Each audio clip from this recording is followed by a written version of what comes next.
सुहृदो ब्रह्मन् भूतानां भगवान् स्वयम् इंद्रेश्यार्थे कथं दैत्यान् अवधीर्विषमो यथा।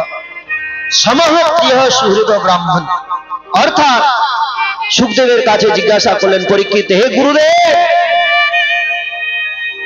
ভগবানকে তো সম বলা হয়, সমদর্শী বলা হয়, সবারে প্রিয় করে ভগবান।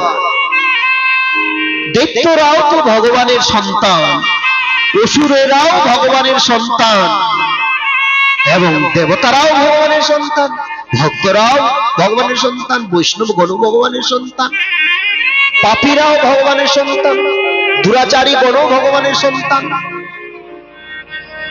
কিন্তু ভগবান এখানে ভেদভাব কেন করছেন? কারণ কি? দেবতাদের পক্ষ নিয়ে, সাধুদের পক্ষ নিয়ে, বৈষ্ণবদের পক্ষ নিয়ে, ঋষি মুনিদের পক্ষ নিয়ে দৈত্যদেরকে বধ করছেন, মারছেন, মৃত্যুদণ্ড দিচ্ছেন।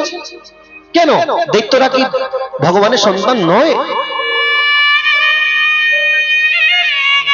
সুন্দর প্রশ্ন। ভগবান পক্ষপাত কেন করছেন? তখন সুখদেব গোস্বামী উত্তরে বললেন, হিংসা তদ অভিমানেন দণ্ডপারুষয়োর যথা বিষম্যমিহ ভূতানাং নমহামিতি পার্থিব। হিংসা তদ অভিমানেন।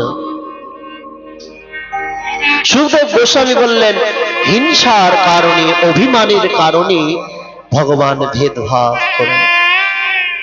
অর্থাৎ একটি কথা শোনাবো, কালিয়া নাগকে যখন ভগবান দমন করলেন,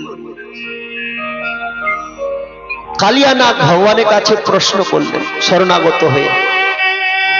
কি প্রশ্ন? প্রভু বলতো, আমার মুখে যে দাঁত রয়েছে কে দিয়েছে? বলে, আমি দিয়েছি।